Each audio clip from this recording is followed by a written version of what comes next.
प्यारे दोस्तों, आज हम बात करने वाले हैं संज्ञान अधिगम और बाल विकास। जो आपका पेपर होता है, इसके महत्वपूर्ण प्रश्न जो रहते हैं, जिसमें 1 मार्क्स के आते हैं, 2 मार्क्स के आते हैं और 1 से लेकर के 5 नंबर तक के जो क्वेश्चंस होते हैं, ये सारे के सारे डिस्कस करने वाले हैं।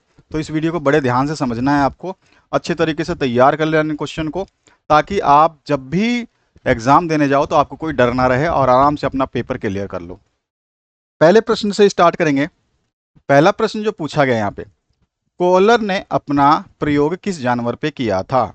तो आंसर क्या हो जाएगा हमारा? बिल्कुल सही आपने सोचा है, अगर आपको आइडिया है तो कोहलर ने जो अपना प्रयोग किया था वो किया था चिंपांजी पे। ठीक है, तो यहाँ पे आंसर हो जाएगा चिंपांजी पर किया था। और इस चिंपांजी का नाम जो रखा था कोहलर ने, वो रखा था सुल्तान।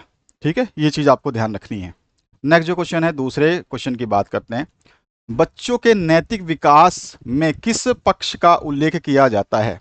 तो नैतिक विकास की बात आ रही है, तो यहाँ पे हम नैतिक विकास, ध्यान रखना आपको, नैतिक विकास की बात कर रहे हैं तो यहाँ नैतिक व्यवहार की हम बात करेंगे। यानी कि जो पक्ष उल्लेख किया जा रहा है वो नैतिक व्यवहार का होता है। आइए नेक्स्ट क्वेश्चन की तरफ मूव करते हैं। सारे क्वेश्चंस देखेंगे, रिक्त स्थान के, 1 नंबर के, 2 नंबर के, 3 नंबर के, 4 नंबर के, 5 नंबर के, सारे क्वेश्चंस को हम यहाँ पे डिस्कस करने वाले हैं। तो अच्छे तरीके से आपको ये सारे के सारे क्वेश्चंस को तैयार करना है।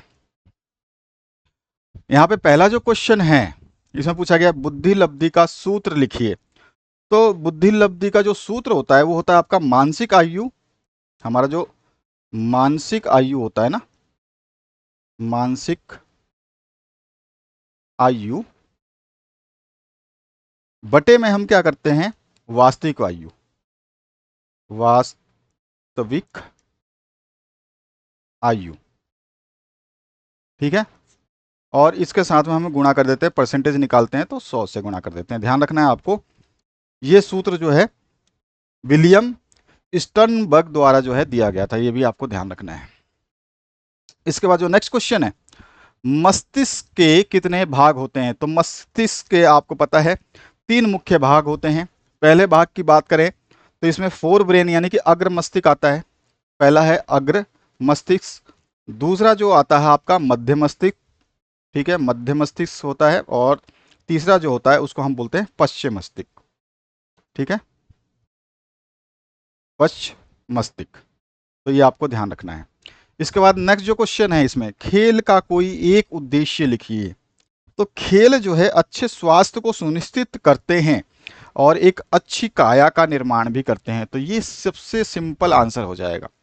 खेल क्या करते हैं, उद्देश्य क्या है खेल का? तो उद्देश्य है कि खेल जो है अच्छे स्वास्थ्य को सुनिश्चित करते हैं, साथ ही साथ जो है ये अच्छी काया का निर्माण भी करते हैं। अगला जो क्वेश्चन है, कोहल वर्ग के नैतिक विकास की कितनी अवस्थाएं हैं?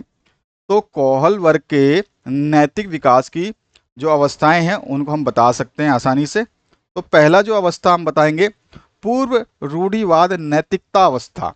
ठीक है, पहला जो आपका नैतिक विकास की अवस्थाएं हैं उसकी हम बात कर रहे हैं। तो पहला हम बताएंगे पूर्व रूढ़िगत नैतिक अवस्था, पूर्व रूढ़िगत नैतिक अवस्था।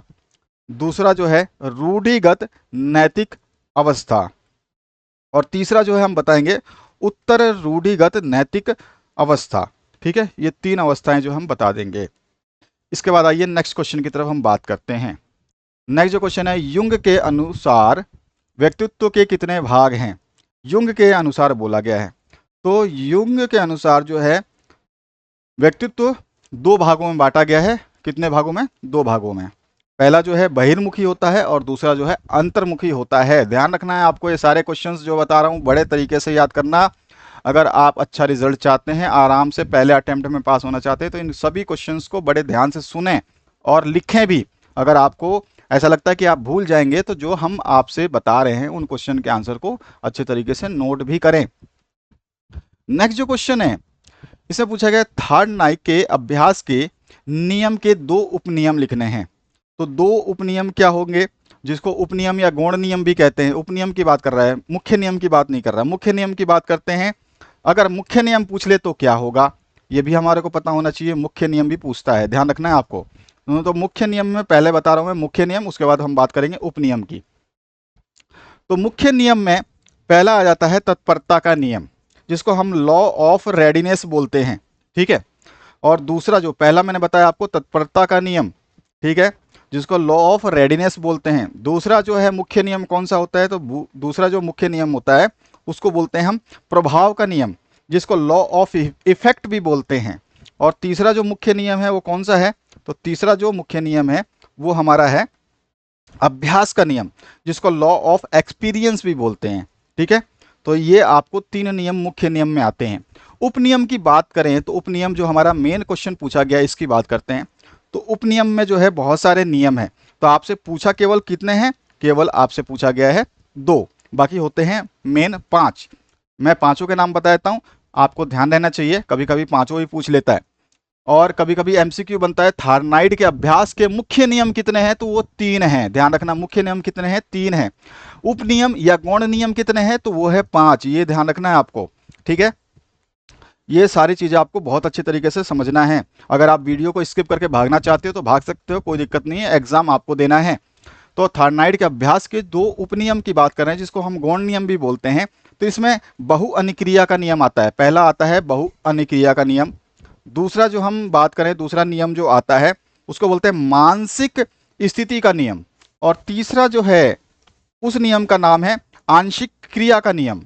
उसके बाद चौथा जो आपका नियम है उसको हम बोलते हैं सादृश्य अनुक्रिया का नियम, सादृश्य अनुक्रिया का नियम। और 5वां जो है इसको हम अंतिम नियम मानते हैं गौण नियम में या फिर उपनियम में, जिसको हम बोलते हैं साहचर्य स्थानांतरण का नियम, ठीक है। तो ये पांचों नियम आपको ध्यान रखने हैं और आराम से इसको नोट करिएगा। अगला जो है नैतिक या चारित्रिक विकास के 4 पद आपको लिखने हैं। तो नैतिक या चारित्रिक विकास के जो 4 आपको बताने हैं पद, वो कौन कौन से हो सकते हैं। तो पहला पद मैं बताऊं तो ईमानदारी हो सकता है, ईमानदारी हो जाएगा। दूसरा जो है न्याय हो जाएगा, ठीक है। चौथा जो है सच्चाई हो जाएगा। इसके अलावा अगर हम बात करें तो समर्पण भी आता है इसमें, ठीक है। और इसके अलावा अगर हम बात करें तो दया भी है इसमें, सहानुभूति जिसको बोला जाता है। और उसके अलावा जो है संयम, बहुत इंपॉर्टेंट, संयम, ठीक है। और भी है आपका, अगर मैं बताऊं तो सहानुभूति जैसे मैंने बताया, और स्वाधीनता और सहजता, ये सारी चीजें इसमें आती हैं। ध्यान रखना, ये सारे के सारे पद बता रहा हूं मैं आपको, नैतिक या चारित्रिक विकास के जो पद होते हैं ये सारे के सारे हैं। याद रखिएगा, मैं जो चीज़ आपको अभी बताने वाला हूँ इसको नोट कर लेना।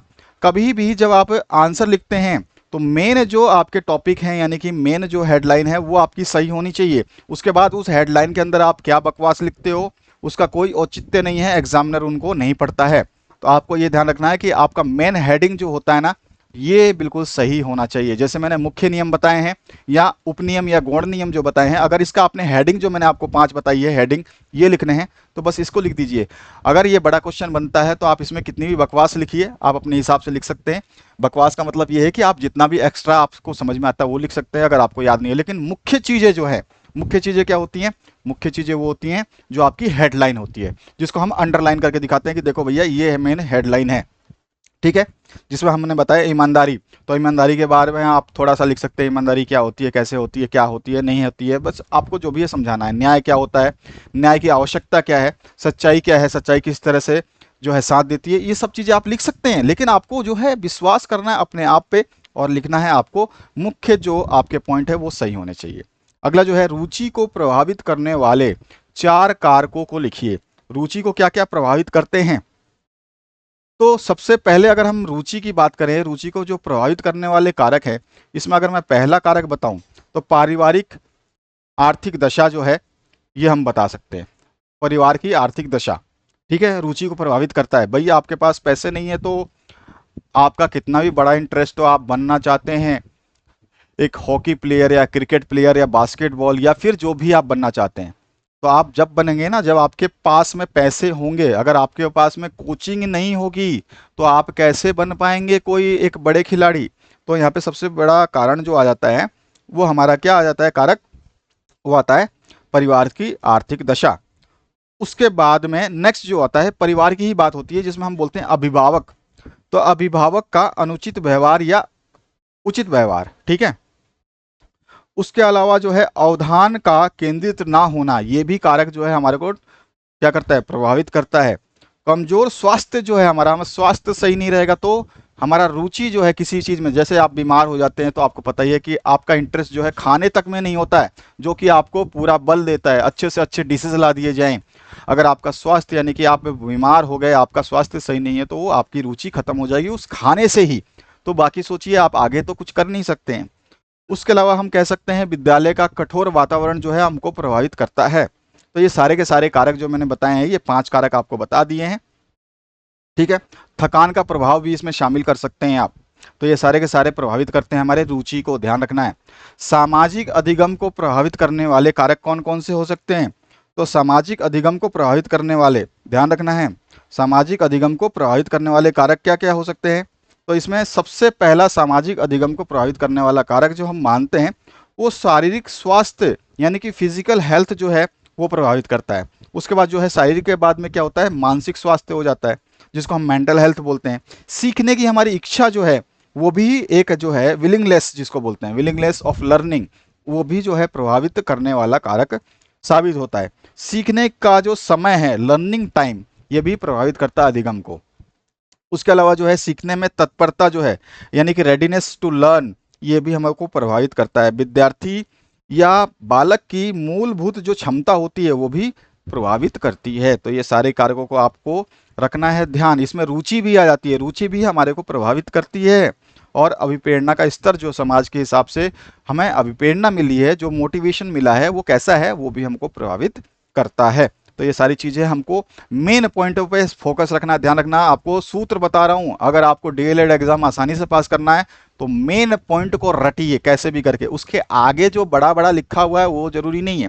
मेन पॉइंट आपका सही है, इसका मतलब कि आप बिल्कुल सटीक लिख रहे हैं। एग्जामिनर आपके पूरे के पूरे वर्ड्स को नहीं पढ़ता है, उसके पास समय नहीं होता इतना। ठीक है, अब नेक्स्ट जो क्वेश्चन है इसमें देखिए, बंडूरा के सामाजिक व्यक्तित्व के सिद्धांत की विवेचना करनी है। बंडूरा के सामाजिक व्यक्तित्व के सिद्धांत की बात करें तो कौन कौन से हो सकते हैं, उसकी हम बात करते हैं। तो सबसे पहला अगर हम बंडूरा की बात करें तो इसमें बहुत सारे सोपान हैं या बहुत सारे सिद्धांत हैं। यदि मैं सबसे पहले बताऊं आपको कि बंडूरा के सामाजिक व्यक्तित्व का सिद्धांत है क्या, तो इसको समझ लीजिए, फिर उसके बाद में हम इसके सिद्धांत की बात करेंगे, कौन कौन से सिद्धांत हैं। तो बंडूरा के सामाजिक व्यक्तित्व के जो सिद्धांत हैं उसके अनुसार क्या कहता है, बंडूरा का जो अपना सामाजिक अधिगम का सिद्धांत जो है ये कहता है कि बालक जो है जन्म के पश्चात ही अपने माता पिता, परिवार तथा अन्य पड़ोसी सदस्यों से जो है कैसा अपना व्यवहार को अवलोकन करता है, उन्हीं के व्यवहार से जो है सीखता है। इसी को बंडूरा का सामाजिक सिद्धांत कहा जाता है। समझ में आ चुका होगा आपको। अब बात करते हैं इसके सामाजिक सिद्धांत कौन कौन से हैं। तो सामाजिक सिद्धांत के जो सोपान हैं या जो सिद्धांत हैं वो कौन कौन से हैं। तो यहाँ पर जो है पहला सिद्धांत हमारा होता है, ध्यान रखना है आपको, व्यवहार को जानना या समझना। दूसरा सिद्धांत जो होता है इसमें होता है व्यवहार का स्मरण करना, यानी कि उस व्यवहार को याद करना। तीसरा जो होता है बंडूरा का, स्मरण किए गए व्यवहार को क्रिया के रूप में बदलना, यानी कि जो उसने सीखा है वो उसको करके देखे।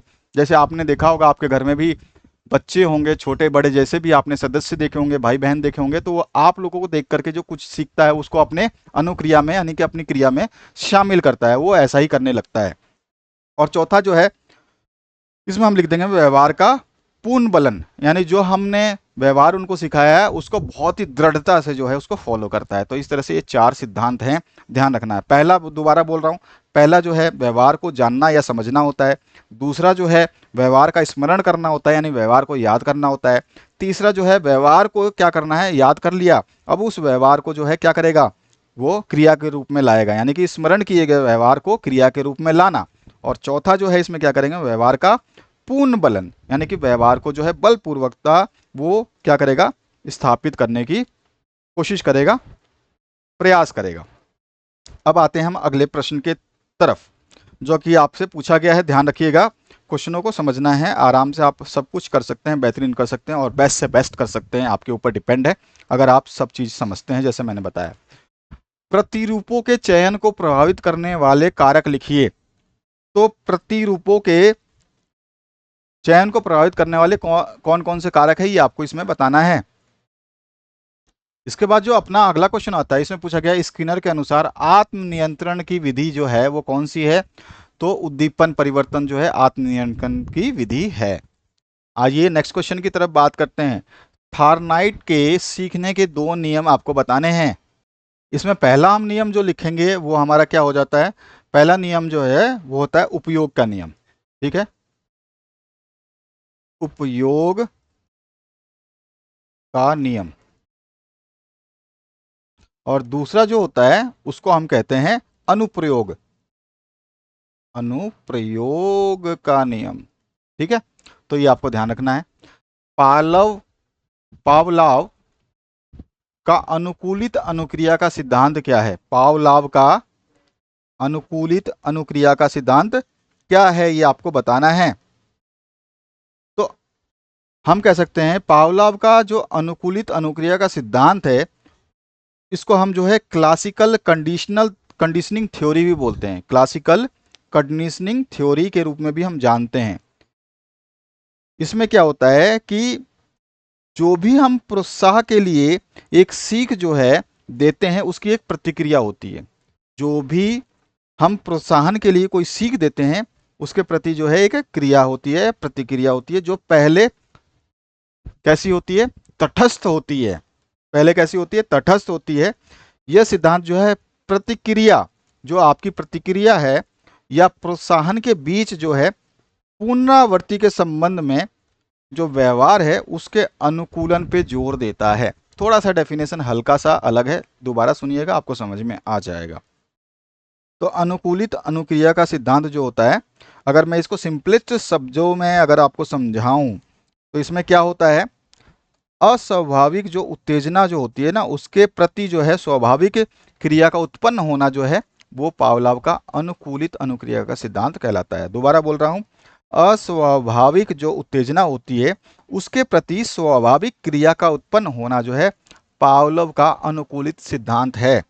ठीक है, इसमें एग्जाम्पल भी हम बहुत सारे दे सकते हैं।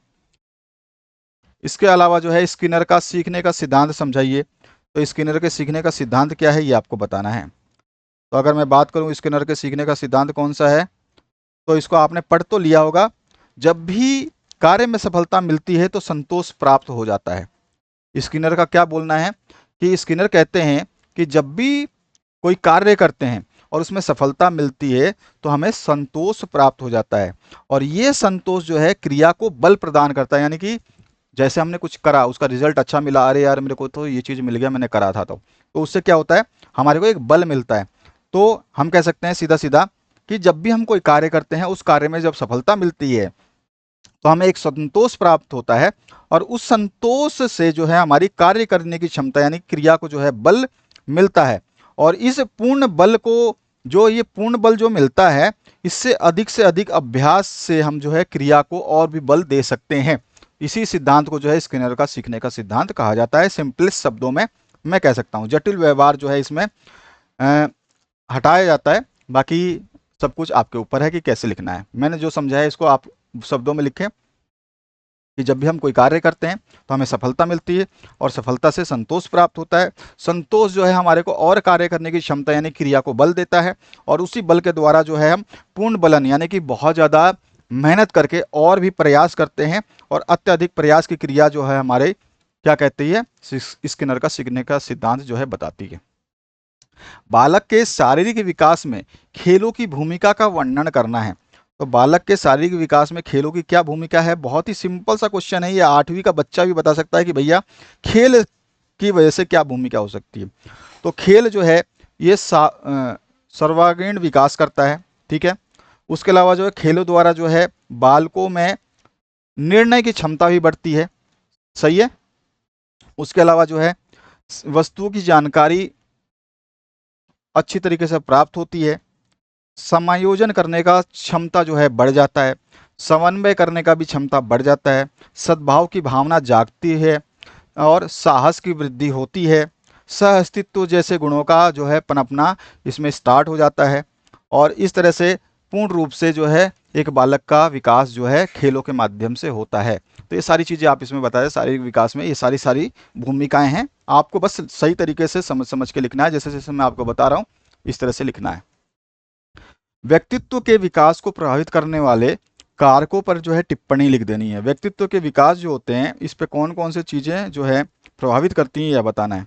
व्यक्तित्व के विकास में जो है क्या होता है, परिवार में जो आपकी परिवार की जो भी शैली है, व्यक्तित्व के विकास में परिवार की शैली जो है वो जो है प्रभावित करती है। उसके अलावा जो परिजन हैं उनकी कैसी प्रवृत्ति है ये आपको प्रभावित करती है। सामाजिक कारक कैसे हैं ये आपको प्रभावित करती है। उनका दृष्टिकोण कैसा है ये प्रभावित करती है। उनकी रुचि कैसी है ये प्रभावित करती है। साथ ही साथ उनकी क्षमता कैसी है ये प्रभावित करती है। साथ ही साथ उनका आर्थिक स्थिति कैसी है ये भी प्रभावित करती है। उसके अलावा जो है शैक्षिक स्थिति कैसी है ये भी प्रभावित करती है। तो ये सारी चीज़ें हम जो है मेन पॉइंटों में लिखेंगे, बाकी आप इसको डिस्क्राइब अपने हिसाब से कर सकते हैं। पुनः प्राप्ति क्या है? पुनः प्राप्ति के विकास में शिक्षक और शाला की भूमिका को आपको स्पष्ट करना है कि पुनः प्राप्ति क्या होती है, ठीक है, और इसमें शिक्षक की या शाला की यानी कि आपके स्कूल की क्या जो है भूमिका होती है, इसको आपको स्पष्ट करना है। तो ये आपको अपने हिसाब से बढ़िया तरीके से लिखना है। इसके बाद आते हैं सामाजिक अधिगम को प्रभावित करने वाले शारीरिक तत्वों का वर्णन करना है। सामाजिक अधिगम को प्रभावित करने वाले शारीरिक तत्व कौन कौन से हैं उनको आपको वर्णित कर देना है। बहुत सारे कारक हैं इसमें, ठीक है। अगर आप हम कहें तो सीधा सीधा अधिगम को प्रभावित करने वाले जो शारीरिक तत्व कौन कौन से हैं ये आपको बताने हैं। तो इसमें शैक्षिक पृष्ठभूमि हो जाता है। पहला अगर मैं बात करूं तो सीधा सीधा बालक आप लिख दोगे। पहला तो बालक खुद ही है जो सामाजिक अधिगम को प्रभावित करने के लिए शारीरिक तत्वों का क्या वर्णन करना है। सीखने की इच्छा है ये भी बता देंगे। शैक्षिक पृष्ठभूमि है ये भी बता देंगे। और शारीरिक और मानसिक स्वास्थ्य जो है ये भी बता देंगे। परिपक्वता कैसी है ये भी बता देंगे। अभिप्रेरणा कैसी मिली ये बता देंगे। सीखने वाले की अभिवृत्ति कैसी है ये बता देंगे। सीखने का समय और अवधि कैसी है ये बता देंगे। उसके अलावा जो है बुद्धि कैसी है ये बता देंगे। अधिगम प्रक्रिया कैसी है ये बता देंगे। तो ये सारे के सारे जो है हम बता सकते हैं। और अगर हम बात करें अगले क्वेश्चन का, बंडूरा का सामाजिक व्यक्तित्व का सिद्धांत समझाना है आपको। बंडूरा के सामाजिक व्यक्तित्व का सिद्धांत क्या है ये आपको समझाना है। तो अच्छे तरीके से इन क्वेश्चनों को रटना है, याद करना है, जैसे भी आप समझें। तो बंडूरा का जो सामाजिक व्यक्तित्व का सिद्धांत जो है वो क्या कहता है, बालक जन्म से ही जो अपने परिवार, ठीक है, माता पिता और अन्य सदस्य जो होते हैं वो पड़ोसी हो सकते हैं, अपने रिश्तेदार हो सकते हैं, उनसे जो है क्या करता है वो एक अध्यापक की भांति जो है उनको मानता है और उनसे सीखता है और उन्हीं के व्यवहारों का अवलोकन करता है। उन्हीं से जो है मिलता है वही व्यवहार में लाता है और इसके पश्चात उसका व्यवहार जो है उन्हीं की तरह दिखाई देता है। तो यही बंडूरा का सामाजिक सिद्धांत है। बहुत ही सिंपल वर्डों में लिखना है, अगर जरूरी नहीं है कि आप किताब को बिल्कुल चाट के बताएं। अगला जो है स्किनर के अनुसार आत्मनियंत्रण की विधि है, यह आपको बताना है। स्किनर के अनुसार जो आत्मनियंत्रण की जो विधि है वो कौन सी है? हमारा उत्तर हो जाएगा भावनाओं पर नियंत्रण, यानी आत्मनियंत्रण। व्यक्ति के व्यवहार का समूचा सार ही उसका व्यक्तित्व है, यह कथन किसका है ये आपको बताना है। आंसर क्या हो जाएगा? बिल्कुल सही, आपने समझ लिया होगा मेरे हिसाब से, तो वुडवर्थ का है ये। व्यक्ति के व्यवहार का समूचा सार ही उसका व्यक्तित्व है, यह कथन जो है वुडवर्थ का है। मार्टन के अनुसार जो है व्यक्तित्व जो है क्या होता है, व्यक्ति के जन्मजात तथा अर्जित स्वभाव, मूल प्रवृत्तियों और भावनाओं तथा इच्छाओं का जो है ये समुदाय होता है। ये भी आपको ध्यान रखना है। अगला जो प्रश्न है उसकी बात करते हैं। स्किनर का सीखने का सिद्धांत क्या है, समझाइए। अभी अभी मैंने आपको बताया था स्किनर का सीखने का सिद्धांत क्या है, तो आप आसानी से बता सकते हैं। इसके बाद जो नेक्स्ट क्वेश्चन है उसकी बात करते हैं। स्किनर ने जो है पूर्ण बल को जो है शक्तिदाता माना है। स्किनर ने क्या बोला है?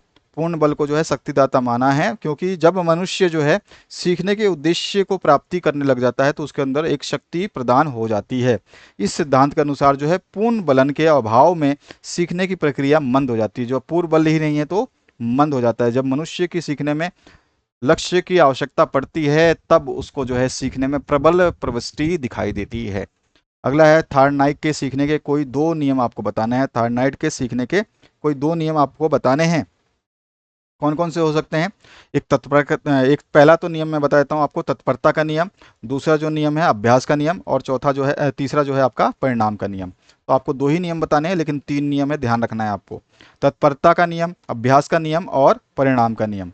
इसके बाद जो नेक्स्ट क्वेश्चन है, बालक के शारीरिक एवं गामक विकास में खेलों की भूमिका का वर्णन कीजिए। तो मैंने आपको अभी अभी बताया था कि बालक के शारीरिक और गामक विकास में जो है खेल किस तरह से भूमिका निभाते हैं। ये आपको बताना है। इसमें जानते ही हो आप अच्छी तरह से, इसमें मांसपेशियां जो है वो प्रफुल्लित हो जाती हैं, दृढ़ता आती है, शारीरिक विकास जो है उत्कृष्ट होता है। सारी चीज़ें जो आपको मैंने पहले बताया था वो बतानी है, इसमें व्यायाम को इंक्लूड कर देना है। और जैसे मैंने बालक के शारीरिक विकास की बातें बताई थी, उसमें आप गामस और गामक विकास में भी खेलों की भूमिका को सेम सेम लिख सकते हैं, कोई इशू नहीं है। इससे पहले अभी मैंने ऊपर क्वेश्चन बताया था आपको। बालकों के व्यक्तित्व विकास में शिक्षक की भूमिका पर प्रकाश डालिए। बहुत ही महत्वपूर्ण प्रश्न रहेगा ये आपका। इसको अपने हिसाब से आप लिख सकते हैं, व्यक्तित्व विकास में शिक्षक की भूमिका क्या होती है, क्योंकि शिक्षक ही जानता है ना बालकों की योग्यता कैसी होती है, क्षमता कैसी होती है, रुचि कैसी होती है, उनकी अभिरुचि कैसी होती है। उसी के अनुसार जो है ये शिक्षा प्रदान करता है। कौन? शिक्षक। ठीक है, शिक्षक जो है बालकों के रुचि, अभिरुचि, योग्यता और क्षमता के अनुसार जो है शिक्षा प्रदान करता है। वह छात्रों को ज्ञान और क्रिया का अधिगम कराने के लिए जो है उचित वातावरण की जो है तैयारी कराता है और करता है। साथ ही साथ जो है वो छात्र के भविष्य को जो है सफलता प्रदान करने में मदद करता है। शिक्षक को जो है समाज का आदर्श माना जाता है, जो कि व्यक्तित्व निखारने में काम करता है। तो इस तरह से आप सभी चीज़ें अपने सपने में जो आपने सोचा है ना कि ये अच्छा लिख सकता हूँ, वो अच्छा लिखना है। कोई घबराने की जरूरत नहीं है, आराम से बिंदास होकर अच्छे नंबर भी आएंगे और बिंदास होकर पास हो जाओगे। लेकिन समझदारी यूज करना, माइंड यूज करना वहां पे। ठीक है। कैरोल गिलीगन का नैतिक विकास सिद्धांत आपको समझाना है। कैरोल गिलीगन का जो है नैतिक विकास का सिद्धांत क्या है, क्या कहता है, ये आपको बताना है। तो जो ये कैरोल गिलीगन का जो नैतिक विकास सिद्धांत है, ये क्या कहता है कि इसमें जो नैतिक निर्णय या न्याय या निष्पक्षता के सिद्धांतों पर जो है ये आधारित होता है। ठीक है। इसमें अपराध जैसा भी हो वो अपराध की सूचना पर जो है निर्भर नहीं रहता। ठीक है, ये सारी चीजें आपको इसमें समझा देनी है। और ये और भी बताते हैं कि जिसमें रिश्तों का अगर कोई महत्वपूर्ण स्थान है, रिश्तों का या देखभाल का कोई महत्वपूर्ण स्थान है, तो उस पर विचार किया जाना चाहिए। नैतिक विकास का ये सिद्धांत इनका कहता है। किसका? कैरोल गिलीगन का। नेक्स्ट जो है शिक्षा में सृजनात्मक की उपयोगिता का वर्णन करना है। तो शिक्षा में सृजनात्मकता की उपयोगिता क्या होती है, इसको आपको डिस्क्राइब करके बता देना है। तो शिक्षा में सृजनात्मकता क्या कहती है? ये कहती है शिक्षा में सृजनात्मकता का मतलब है कि नवीनता लाना और मौलिकता को विकसित करना। नवीनता लाना और मौलिकता को विकसित करना है, ताकि छात्रों में जो है सृजनात्मक आत्मविश्वास विकसित हो सके और हम उसके लिए जो है उसकी सहायता कर सके। साथ ही साथ उनको कलात्मक कार्यों के लिए प्रोत्साहित करें, ये भी इसमें शामिल किया जाना चाहिए। कक्ष में ऐसे वातावरण का निर्माण करना चाहिए जो छात्र नवीन है वो मौलिक चिंतन करना सीख जाएं या चिंतन करना सीख जाएं। सीखने को प्रभावित करने वाली दशाओं का वर्णन करना है आपको। तो सीखने को प्रभावित करने वाली कौन कौन सी दशाएं हैं उनको आपको बता देना है। यही बस आपसे पूछा गया है। इसमें बालक की योग्यता और क्षमता हम बता सकते हैं। ठीक है, बालक की योग्यता और क्षमता कैसी है? भाई सीखने वाला बालक ही अगर डल है, बेवकूफ़ है, उसको कुछ समझ में नहीं आता, तो भी क्या होती है, ये दशा जो है उसमें शामिल होती है। तो सीखने की दशा को प्रभावित करने वाला पहला कारक है बालक की योग्यता और क्षमता। दूसरा कारक है जो है निश्चित उद्देश्य होना चाहिए। उसके अलावा जो है जितने भी प्रेरक हैं या प्रेरक जो आपको प्रेरणा दे रहे हैं उनका प्रयोग करना चाहिए। विषय का स्वरूप, विधि, ज्ञान होना चाहिए। उसके अलावा शिक्षक का व्यक्तित्व कैसा है ये भी निर्भर करता है।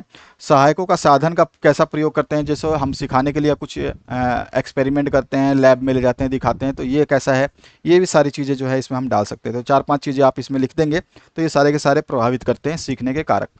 इसके बाद जो नेक्स्ट है इसमें क्या पूछा गया ये देखिए। वाल्टर्स का सामाजिक अधिगम सिद्धांत की व्याख्या आपको करनी है। वाल्टर्स के सामाजिक जो आपका अधिगम है उसके सिद्धांत की व्याख्या करनी है।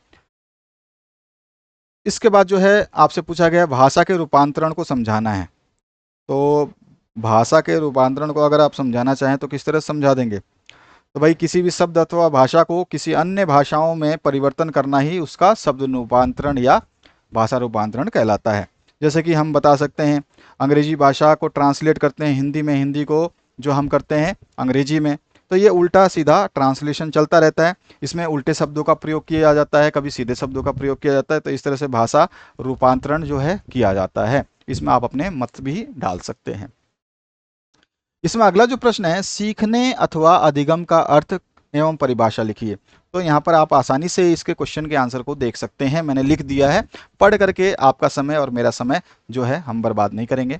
अगला जो है स्मृति से क्या आशय है, इसका अर्थ एवं परिभाषा लिखिए, ये आपको बता देना है। ठीक है, तो यहाँ पे देखिए स्मृति जो है मानसिक क्रिया है। ठीक है, इसका सारा अर्थ बता दिया है मैंने, परिभाषा बता दिया है। स्मृति के कितने पद होते हैं या खंड होते हैं ये आपको याद रखना है, जिसमें सीखना है, धारणा है, ठीक है, पूर्ण स्मरण है और अभिज्ञान है, या फिर इसको पहचान भी बोला जाता है। 4 पद जो है इसको आपको ध्यान रखना है। स्मृति के पद भी कभी कभी पूछे जाते हैं। विस्मृति क्या होती है, इसके कारण और इसे दूर करने के उपाय क्या हो सकते हैं। विस्मृति या विस्मरण जो है इसको हम क्या कहते हैं, किसी सीखी हुई बात का स्मरण करने में विफलता से विस्मृति आती है, यानी कि हम जो है उसको याद नहीं कर पाते हैं। और विस्मृति के प्रकार जो है 2 तरह के होते हैं, एक सक्रिय होता है और एक निष्क्रिय होता है। विस्मृति के कारण क्या क्या हो सकते हैं, इसमें समय का प्रभाव हो सकता है, किसी समय में कुछ हो चुका होगा, विषय की मात्रा कैसी है ये हो सकता है, मानसिक आघात या रोग हो सकता है, सीखने की जो दोषपूर्ण नीति है, कैसा आप सीख रहे हैं, कौन सिखा रहा है, कैसा सिखाने वाला है, उसके ऊपर जो है ये डिपेंड करता है। मादक द्रव्य जो आप सेवन करते हैं उससे भी होता है। विस्मृति का निवारण कैसे कर सकते हैं, बहुत ही महत्वपूर्ण चीज़ है। तो स्मरण को ध्यान में रखना, दोहराना, हमेशा विश्राम करना है, सहचर्य यानी कि सहचर्य स्थापना करना का मतलब है कि अच्छे लोगों के साथ में रहना और सही ढंग से रहना। विद्यार्थी से संबंधित अधिगम को प्रभावित करने वाले कारकों पर प्रकाश डालिए। तो यहाँ पर जो हम कौन कौन से कारक होते हैं, विद्यार्थी से संबंधित अधिगम को प्रभावित करने वाले कारकों में जो है बुद्धि स्तर आता है, शारीरिक है, मानसिक है और सीखने का समय है, अधिगम की प्रक्रिया है, सीखने की इच्छा है, सीखने में तत्परता और रुचि, सारे शामिल हैं। मेन पॉइंटों को ध्यान रखना है कि ये मेन पॉइंट क्या है, बस आप इसके आगे चाहें आप कुछ भी लिख दो। अगर ये 5 नंबर का क्वेश्चन आता है तो आप ये सारे के सारे पॉइंट लिखिए, भले ही आप आगे एक एक लाइन लिखिए, अपनी मर्जी से लिखिए, कोई दिक्कत नहीं है, लेकिन ये जो पॉइंट है ना ये आपके बिल्कुल सही होने चाहिए कि बुद्धि स्तर पहला पॉइंट, दूसरा पॉइंट जो है शारीरिक स्वास्थ्य, या फिर आप दूसरा पॉइंट ये भी लिख सकते हैं मानसिक स्वास्थ्य, फिर लिख सकते हैं शारीरिक स्वास्थ्य, इसके बाद में सीखने का समय। तो इस तरह से ये जो मेन पॉइंट है ना इनको आपको सही तरीके से लिखना है, उसके बाद जो है आपका आंसर बिल्कुल करेक्ट माना जाएगा, कोई इश्यू नहीं है। बालकों में विस्मृति को कम करने के उपाय क्या क्या हो सकते हैं, तो ये सारे के सारे उपाय जो हैं हम कह सकते हैं पूरे पाठ का स्मरण करना, पाठ की विषय वस्तु को समझना, पाठ का अधिक स्मरण करना, बालक का स्मरण में ध्यान दिलाना और सस्वर वाचन यानी कि खुद बोल करके याद करना, ये सारी चीज़ें इसमें आती हैं। उसके अलावा अधिक समय तक जो है आपका स्मरण करने का विचार करना, स्मरण करने के नियमों का प्रयोग करना, अधिगम की विभिन्न विधियों पर निबंध जो है लिखना है आपको। तो कौन कौन सी अधिगम की विभिन्न विषय हैं, विधि हैं, उन पे आप निबंध लिख सकते हैं आराम से, आसानी से, शांति से। इसके बाद जो है अधिगम के नियमों पर प्रकाश डालना है। तो अधिगम के कौन कौन से नियम है उस पर प्रकाश आपको डाल देना है। अधिगम की विकृति पर निबंध लिखिए। तो देखिए ध्यान रखिएगा ये तीनों क्वेश्चन बहुत ही इंपॉर्टेंट है और इसमें से क्वेश्चन जो है आपको देखने को पक्का मिलेगा।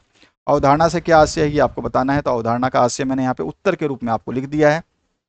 जीन पियाजे के अनुसार मानसिक विकास की अवस्थाएं कौन कौन सी हो सकती हैं, तो उनकी विकास की जो 3 अवस्थाएं हैं, तो पहला, दूसरा और तीसरा, तीनों अवस्थाओं को आप ध्यान से लिखेंगे। सीखने का अर्थ क्या है इसको स्पष्ट करना है, और अवधान से क्या तात्पर्य है ये आपको बता देना है, उत्तर लिखा हुआ है। और व्यक्तिगत विभिन्नताओं के कारण कौन कौन से हो सकते हैं, तो कारणों में हम 7 कारण बता सकते हैं। इसमें कारण में अगर आप 5 भी लिखते हैं तो भी चलेगा, ठीक है, ध्यान रखना है आपको। सीखने की प्रक्रिया में विभिन्न प्रकार के छात्रों पर वातावरण का प्रभाव जो है कैसा हो सकता है, तो मैंने बताया था वातावरण का प्रभाव जो है कक्ष का अनुशासन कैसा है, विद्यालय की स्थिति कैसी है, वातावरण क्या है, पारिवारिक वातावरण भी कैसा है, विषय सामग्री कैसी है यूज़ की जा रही है, मनोवैज्ञानिक वातावरण कैसा है, सामाजिक वातावरण कैसा है, ये सारी चीज़ें शामिल कर सकते हैं। इसमें से भी आप चाहें तो 5 कारक लिख करके समझा सकते हैं। जीन पियाजे ने संज्ञानात्मक विकास को कितने खंडों में बांटा है, तो उन्होंने जो है इसको 4 खंडों में बांटा है। पहला जो है संवेदी पेशीय अवस्था जो है इसको बोला जाता है, जो कि 0 से 2 वर्ष कहलाती है, और पाक संक्रियात्मक अवस्था जो कि 2 से 4 वर्ष कहलाती है, और मूर्त संक्रियात्मक अवस्था जो 7 से 11 वर्ष तक रहती है, और उसके बाद में औपचारिक संक्रियात्मक अवस्था जो कि 12 से वयस्क होने तक रहती है। ब्रुनर के अधिगम सिद्धांत की विवेचना करनी है, तो ब्रुनर के अधिगम जो सिद्धांत है उसकी अवस्थाएं आपको बता देनी है। तो अवस्थाएं आपके सामने लिखी, इन अवस्थाओं को आपको ध्यान से याद करना है। चिंतन की क्या परिभाषा हो सकती है बताना है, संज्ञान का अर्थ क्या होता है ये बताना है, उसके अलावा चिंतन की विशेषताएं जो हैं वो क्या क्या हो सकती हैं, तो इसमें आप 4 विशेषताएं लिख देंगे। थायराइड के मुख्य नियम कौन कौन से हैं, तो आपको बता देना मुख्य नियम कौन से हैं, गौण नियम कौन कौन से हैं। मैंने गौण नियम आपको 5 बताए हैं, ये भी ध्यान रखना है। इसके बाद जो नेक्स्ट क्वेश्चन है इसकी बात करते हैं, चिंतन के विभिन्न प्रकारों को समझाना है, चिंतन के कौन कौन से प्रकार हो सकते हैं, तो ये सारे के सारे प्रकार लिखे गए हैं। चिंतन को प्रभावित करने वाले अनुकूल और प्रतिकूल परिस्थितियों पर जो है टिप्पणी लिखनी है, तो इसमें जो है आप आराम से इन सभी पे टिप्पणी लिख सकते हैं, छोटे छोटे। इसके बाद जो है आपका नेक्स्ट जो है इसमें पूछा गया है, अनुभाविक अधिगम का परिचय दीजिए। अनुभाविक अधिगम क्या होता है, इसका परिचय आप दे सकते हैं। इसकी अनुभाविक अधिगम की प्रवृत्ति कैसी होती है, इसको भी आपको लिखना होगा। उसके चरण कैसे होते हैं, ये भी आपको समझाना होगा। तो इस तरह से स्मृति का अर्थ क्या होता है, ये आपको बताना होगा। विस्मृति का अर्थ क्या होता है, ये भी मैंने आपको बता दिया है और दोबारा से यहाँ पे बता रहा हूँ। स्कीमा परिवर्तन क्या है या फिर अवधारणात्मक परिवर्तन क्या है, ये आपको बताना है। तो यहाँ पे आंसर सारे लिखे गए हैं, आपको बस पढ़ते जाना है। कॉलर के सूझ के सिद्धांत को समझाना है, और परसंज्ञान से क्या आशय है, और परसंज्ञान जो है आपका जागरूकता बढ़ाने के उपाय क्या क्या हो सकते हैं, इसको ये बताना है। ठीक है, तो ये सारी चीज़ें यहाँ पे हमने बता दिया है कि परसंज्ञान से जागरूकता कैसे बढ़ा सकते हैं, इसके उपाय क्या क्या हैं। उत्तर आपको ध्यान से पढ़ लेना है, अच्छे तरीके से मेमोराइज करना है। मेमोरी एनकोडिंग क्या होती है, ये बहुत इंपॉर्टेंट क्वेश्चन है। भाषा विकास को प्रभावित करने वाले कौन कौन से कारक हैं, ये आप बता सकते हैं। इसमें कारक सारे लिखे हुए हैं, 7 कारक हैं। आप 4-5 कारक हमेशा आपको याद रखने हैं, ज़्यादा से ज़्यादा याद कीजिए, कम से कम ये आपको अगर याद रहता है तो भी कोई दिक्कत नहीं है। पावलोव का अधिगम जो सिद्धांत वो क्या है, या फिर हम बोल सकते हैं अनुकूलित अनुक्रिया का सिद्धांत क्या है, या फिर बोला जा सकता है आपसे व्यवहारवाद संबंध प्रतिक्रिया सिद्धांत क्या है, ये आपको बताना है। तो ये तीनों में से कोई भी क्वेश्चन पूछा जा सकता है। खेल के कितने प्रकार होते हैं, ये आपको बता देना है। खेल के प्रकार को बहुत अच्छे तरीके से याद कर लेना, ठीक है। तो ऐसा नहीं है कि आप बाद में भूल जाओ। आगे जो है खेल किसे कहते हैं, हम बता सकते हैं। नैतिक विकास का अर्थ क्या होता है, ये बता सकते हैं। नैतिक विकास को बढ़ाने वाले कारक कौन कौन से, ये बता सकते हैं। संवेग जो है इसमें आ जाता है, वंशाक्रम आ जाता है, आत्मसम्मान, आनंद, आदतें और मानसिक शक्ति जो है इसमें आ जाता है। खेल के कौन कौन से कारक प्रभावित करते हैं, ये बता देने हैं, जो मैंने आपको पहले ही बता दिया था, यहाँ पर भी और भी आप अच्छे तरीके से देख सकते हैं। खेल के प्रभाव का महत्व बता सकते हैं आप, क्या क्या हो सकता है। कोलबर्ग और कैरोल गिलिगस के अनुसार जो अच्छे चरित्र के लक्षण क्या हो सकते हैं, तो ये सारे के सारे लक्षण मैंने बताए हैं। चरित्र निर्माण करने वाले कौन कौन से कारक हो सकते हैं, उनका वर्णन आपको कर देना है, आसानी से आप बता सकते हैं। स्वयं के नियंत्रण पर निबंध हमेशा पूछा जाता है, इसको थोड़ा सा अच्छे तरीके से याद करना है। स्वयं की अवधारणा क्या होती है, ये भी आपको बतानी है, अच्छे तरीके से आपको याद करना है इन सब चीज़ों को। जो अगला प्रश्न है इसमें बात करें, सीखने की परिभाषा आपको लिखनी है। उत्तर मैंने सभी दे दिए हैं, उत्तर को आप आराम से पढ़िए। उसके बाद जो सीखने के कितने स्तर होते हैं, ये आपको बताना है। नेक्स्ट जो है प्रभाव का नियम क्या है, ये आपको बताना है। सारे उत्तर आपके सामने, इनको पढ़िए, याद कीजिए, जहां पर जरूरत होगी मैं आपको बताता रहूंगा। चिंतन की क्या परिभाषा हो सकती है, किसी भी जो है आपको एक मनोवैज्ञानिक के अनुसार ही परिभाषा देनी चाहिए, चाहे किसी भी चीज़ के दो। तार्किक चिंतन किसे कहते हैं, ये आपको बताना है। क्रांतिक चिंतन किसे कहते हैं, ये आपका आंसर है। इसके बाद जो है अभिसारी चिंतन की व्याख्या सर्वप्रथम किसने की थी, ये आपको बताना है, ठीक है। इसके बाद में स्कीमा क्या है, चिंतन के साधन किसे कहते हैं, मानसिक क्रिया किसे कहते हैं। आराम से आप याद करें, बहुत तरीके से मैंने आपको जो है इसको बताया हुआ है, ठीक है। तो यहाँ पर देख लो आराम से, और ऐसा लगता है कि हमारा जो क्वेश्चन का आंसर जो कट रहा है, तो हम इसको थोड़ा सा छोटा कर लेते हैं। आगे देखिए, अधिगम किसे कहते हैं, ये हमें पता होना चाहिए। इसके बाद में प्रत्याक्षात्मक सीखना किसे कहते हैं, प्रत्याक्षात्मक सीखना। उसके बाद जो है विभेदीकरण किसे कहते हैं, स्मृति के कितने पक्ष होते हैं, पुनः स्मरण किसे कहते हैं, विस्मृति किसे कहते हैं, अनुकूलन किसे कहते हैं, अनुकूलित अनुक्रिया सिद्धांत के प्रतिपादक कौन हैं, ब्लूम द्वारा बताए गए शिक्षण के उद्देश्य क्या हैं, स्किनर के ने किस जानवर पर प्रयोग किया था, मैंने बता दिया था। अच्छा, स्किनर का अलग है, ठीक है। मस्तिष्क के कितने भाग होते हैं, मैंने आपको बता दिया था, अग्र, मध्य और पश्चिम। उसके बाद में स्मृति की अवस्था कौन कौन सी हो सकती है, ये सारे के सारे क्वेश्चंस को दोबारा में आपको कई क्वेश्चंस देखने को मिलेंगे, ध्यान से याद कर लेना। व्यवहार के कोई 2 नियम क्या हो सकते हैं, अवधान की परिभाषा क्या हो सकती है, भाषा द्वारा क्या कार्य किया जा सकता है, ये आप बता किया जाता है, ये आपको बताना है। कहानियों के माध्यम से बच्चों में कितने भाषाई कौशलों का विकास किया जा सकता है, भाषाई कौशल कितने प्रकार की होती हैं, अच्छे तरीके से याद कर लेना। समय से पहले सारे क्वेश्चंस आपको मिल रहे हैं, इनको अच्छे तरीके से याद करना। 19वां और 20वां क्वेश्चन जो है, ये सारे के सारे उत्तर लिखे गए हैं। अभी हम फिलिप्स देखने वाले हैं, फिलिप्स के उत्तर मैं आपको बताने वाला हूं। तो ये सारे क्वेश्चंस के आंसर आपको याद कर लेने हैं। वाणी किसे कहते हैं, 25 नंबर, 26 नंबर और उसके बाद 27 नंबर और 28 नंबर, फिर 29 नंबर। ठीक है, ये सारे के सारे क्वेश्चंस के आंसर देखो मैंने लिख दिए हैं ताकि आपको कोई भी समस्या ना हो। बस याद करने का आपके अंदर कैपेसिटी होना चाहिए। समय से पहले सारे वीडियोस मैं अवेलेबल करा रहा हूँ, इनको बेहतरीन तरीके से पढ़िए ताकि आप जो है अच्छे तरीके से जो है अपने आप को क्या करें, प्रेजेंट कर पाएँ अपने एग्जाम में। ठीक है, प्रेरणा किसे कहते हैं, विस्मृति किसे कहते हैं, ये सारी चीज़ें बहुत अच्छे तरीके से याद करना है। और बहुत तरीके से मैंने यहाँ पर जो आंसर्स भी लिखे हैं तो इन आंसर्स को भी आपको याद रखना है। चलिए और छोटा कर लेते हैं क्योंकि यहाँ पे कुछ क्वेश्चंस के आंसर्स कट रहे हैं, तो ये और छोटा कर लेते हैं। ठीक है, तो इस तरह से ये आंसर्स हो जाएंगे। और छोटा कर लेते हैं ताकि आपको और समस्या ना हो। ये लीजिए, अब आगे जो ये क्वेश्चन है इनको कंप्लीट करिए। तो ये सारे सारे उत्तर मैं आपको उत्तर दे रहा हूँ, ये बहुत बड़ी बात है। ठीक है, पहला क्वेश्चन जो है, संवेग अवरिक्त स्थानों की पूर्ति करते हैं। संवेग एवं संज्ञान एक दूसरे में खाली स्थान है, तो एक दूसरे में क्या है ये खाली स्थान, तो एक दूसरे में जो है ये सम्मिलित है। पहला का आंसर हो जाएगा सम्मिलित।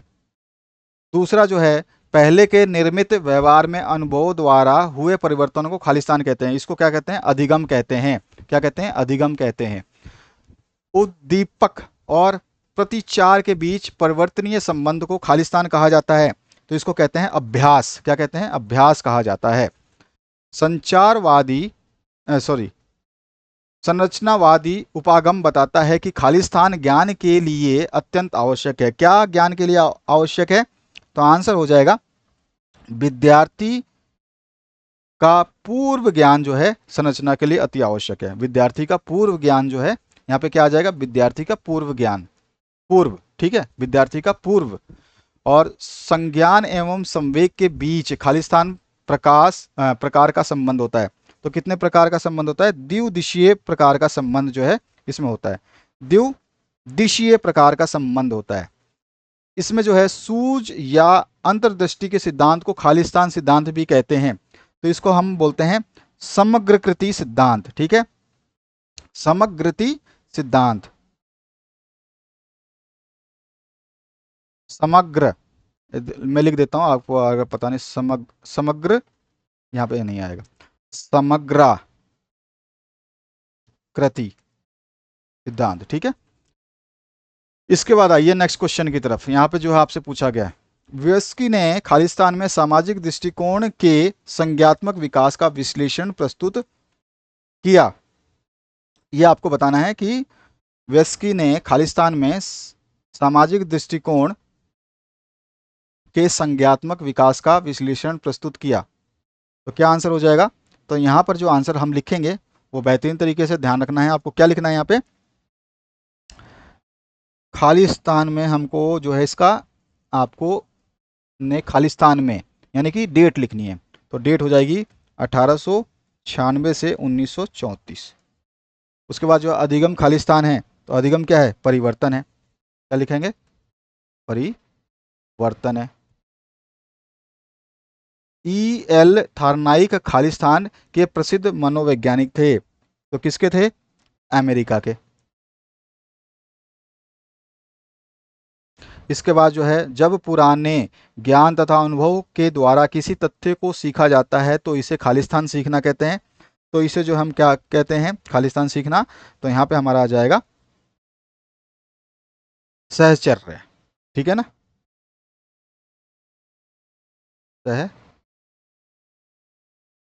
सहचर्यात्मक सीखना। इसके बाद है, मनोवैज्ञानिक इवान पावलाव 1927 ने पर खालिस्तान प्रयोग किया था। इन्होंने 1927 में जो प्रयोग किया था ना, ये किया था कुत्तों पे। अगला जो क्वेश्चन है उसकी बात करते हैं। इसमें पूछा गया आपसे, जो बात पहले सीखी जा चुकी हो उसे स्मरण रखना ही खालिस्तान है, तो उसे स्मरण रखना ही स्मृति है। उसके बाद जो है, भाषा का प्रयोग खालिस्तान के लिए किया जाता है, तो भाषा का प्रयोग जो है किसके लिए किया जाता है, अभिव्यक्ति के लिए, हम जो भी अभिव्यक्त करना चाहते हैं। उसके बाद जो नेक्स्ट क्वेश्चन है इसमें पूछा गया है, जब भाषा को लिपि में लिखा जाता है तो वह भाषा खालिस्तान भाषा कहलाती है। तो जब हम भाषा को लिपि में लिखते हैं तो वो भाषा क्या कहलाएगी, ये आपको बताना है। तो इसको हम बोलते हैं लिखित भाषा, क्योंकि किसी लिपि में लिखेंगे तो कोई ना कोई तो देवनागरी या लिखित भाषा होगी, तो इसको हम बोलते हैं लिखित भाषा। एस्किमो खालिस्तान पर रहते हैं, तो एस्किमो जो है ध्रुवों पर रहते हैं। श्रवण कौशल का संबंध खालिस्तान से है, तो श्रवण कौशल किससे, हमारा कान से सुना जाता है, तो कान आंसर हो जाएगा। श्रवण के अंतर्गत खालिस्तान उनका अर्थ ग्रहण करने के क्रिया शामिल होती है। श्रवण के अंतर्गत खालिस्तान उनका अर्थ ग्रहण करने की क्रिया शामिल होती है, तो क्या आंसर हो जाएगा, ये हमें बताना है। तो श्रवण के अंतर्गत खालिस्तान उनका अर्थ ग्रहण की क्रिया शामिल होती है। श्रवण यानी कि सुनना, तो श्रवण के अंतर्गत सुनने या सुनकर, सुनकर, ठीक है, सुनकर उनका अर्थ ग्रहण कर क्रिया शामिल होती है, सही है। और सीखने के सिद्धांतों का प्रतिपादन करने में खालिस्तान का विशेष योगदान होता है, तो स्किनर का योगदान है।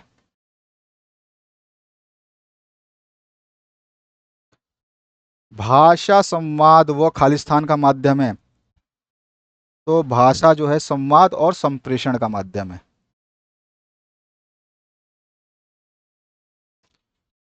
भाषा बच्चों के खालिस्तान विकास पर सीधा असर डालती है, तो हम कह सकते हैं इस पे जो है व्यक्तित्व पे जो असर डालती है।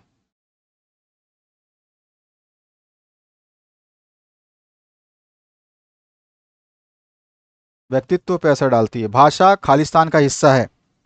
भाषा किसका हिस्सा है, संस्कृति का हिस्सा है। आइए नेक्स्ट क्वेश्चन की तरफ देखते हैं। अच्छी कहानियों में सरलता व खालिस्तान गुण पाया जाता है, तो इसमें अच्छी कहानियों में सरलता व बोध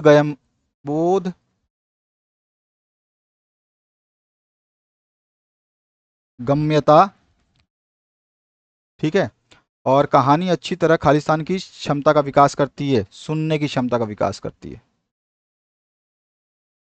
उसके अलावा जो है कहानी के 8 प्रकार होते हैं। घर में खेले जाने वाले खेल को खालिस्तान खेल कहते हैं, तो उसको हम भीतरी खेल कहते हैं, इंडोर गेम्स। इसके अलावा जो है यहाँ पे पूछा गया है, जब 2 या अधिक बच्चे एक साथ खेलते हैं तो वह खेल क्या कहलाता है, तो सामूहिक खेल कहलाता है। क्या कहलाता है, सामूहिक खेल, सामूहिक खेल। अगला जो है इसमें देखते हैं, वह व्यक्ति जो स्वयं में रुचि रखते हैं खालिस्तान व्यक्तित्व वाले होते हैं, तो कैसे व्यक्तित्व वाले होते हैं, अंतर्मुखी व्यक्तित्व वाले होते हैं।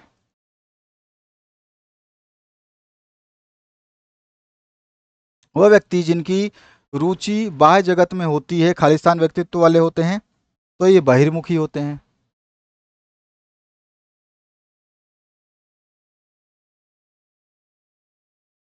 बहिर्मुखी होते हैं। व्यक्तित्व गुणों का खालिस्तान रूप है, तो व्यक्तित्व गुणों का क्या है, समन्वित रूप है।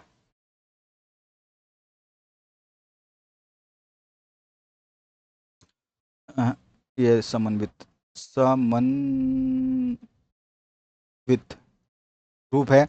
और भगवत गीता में व्यक्तित्व के खालिस्तान गुणों की चर्चा की गई है, तो कितने, 3 गुणों की चर्चा की गई है।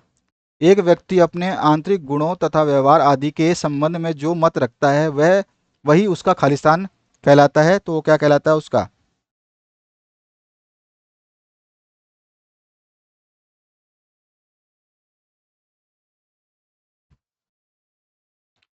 उसका स्वानुभूति कहलाता है।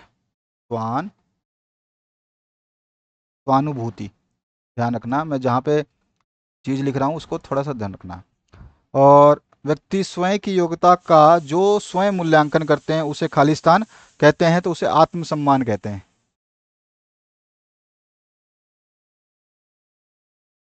व्यक्ति के अंतर्द्वंद के समाधान में खालिस्तान मनोरचना का प्रमुख स्थान है। कैसी मनोरचना का, तो यहाँ पे हम बोल सकते हैं उदारीकरण,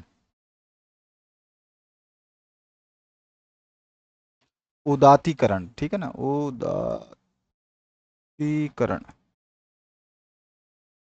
कोहलबर्ग ने बालकों में नैतिक विकास का मुख्य आधार खालिस्तान को बताया है, तर्क शक्ति को बताया है।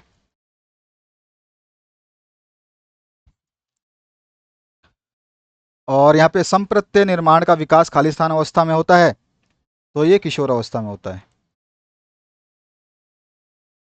नेक्स्ट जो है, संवेगों का आधार व्यक्ति में जन्मजात खालिस्तान प्रवृत्ति है। कैसी प्रवृत्ति है ये? संवेगों का आधार व्यक्ति में जन्मजात खालिस्तान प्रवृत्ति है। कैसी प्रवृत्ति है? तो हमारा यहाँ पे आ जाएगा मूल प्रवृत्ति है। कैसी है? मूल प्रवृत्ति है। तो इस तरह से आपने ये देखा वीडियो, और आशा करता हूँ कि मैंने जो क्वेश्चंस बताए हैं, अगर आप इनको पढ़ लेते हैं, सभी के उत्तर तो मैंने 90% उत्तर आपको दे दिए हैं, 2-4 क्वेश्चन छोड़ करके सभी उत्तर दिए हैं। अच्छे तरीके से इनको प्रिपेयर करिए, मेन पॉइंट को अच्छे तरीके से लिखिए। हर विषय के सॉल्यूशंस मैं आपको देता चलूंगा। हर विषय का वीडियो हर दिन अल्टरनेटिव डेज में आता रहेगा। बेहतरीन तरीके से शेयर करिए, बेहतरीन तरीके से वॉच करिए। टाइम आपके पास बहुत ज़्यादा है अभी। केवल इन क्वेश्चनों को अगर आप तैयार करते हैं तो बुक को पढ़ने की ज़रूरत नहीं पड़ेगी, और गारंटी देता हूँ आप किसी भी क्वेश्चन को छोड़ नहीं पाएंगे। जब एग्जाम में जाएंगे तो बोलोगे अरे मेरे को तो सारा आता है, क्योंकि हमने पढ़ लिया है।